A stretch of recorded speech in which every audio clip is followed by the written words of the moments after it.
Hello,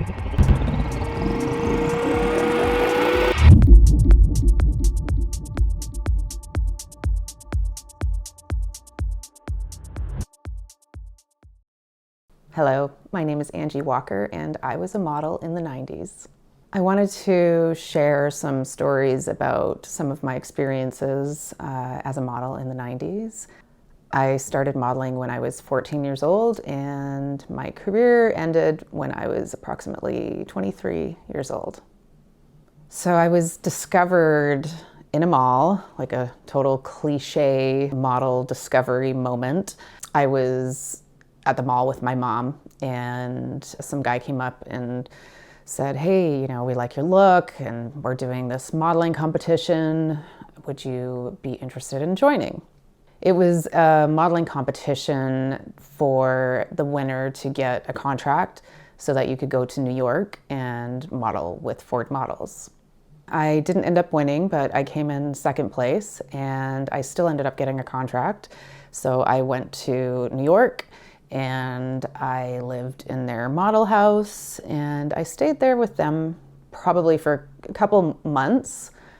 The problem with some of these bigger agencies like Ford and Elite is that they're so big and they have a lot of models, and sometimes you just get lost in the mix. I kind of felt like that was happening with me, so I ended up leaving Ford Models and going with a smaller, more boutique modeling agency in New York. My first big contract was in Taiwan, in Taipei, when I was 16. So I went to Taipei by myself. I got to Taiwan and I was probably only there for about a week.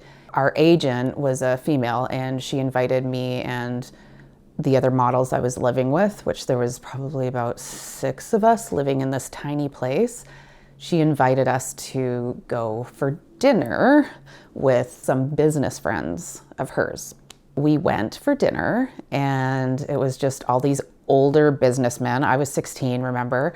We had this authentic dinner, and we were just young girls that were kind of like, okay, we're sitting hanging out with these old dudes, and they seemed a bit pervy. And then we ended up going to this lounge afterwards, and they were giving us loads of drinks. And, as a 16-year-old, I was like, oh, this is fun. I'm not home. I don't have parental supervision. I can do what I want. We wanted to go to this club. We were getting a little bit bored hanging out with these old business dudes.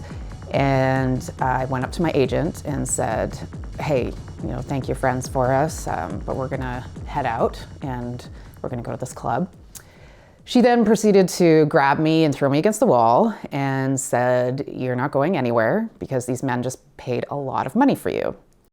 It's scary. It's a scary industry. And I don't take it back. I'm glad I did it. But I ended up quitting before my career was over because I was experiencing different problems with my body from being pretty much malnourished and not eating enough, and still being told that you're not skinny enough. You would think models would have like a lot of confidence, but models have the worst confidence on earth because you're constantly under a microscope. You're constantly being critiqued that this isn't good, that's not good, you need to lose a little bit of weight here or there. And so it definitely gave me sort of a warped sense of self-image and how I look. I'm better with it now, but I still struggle with it.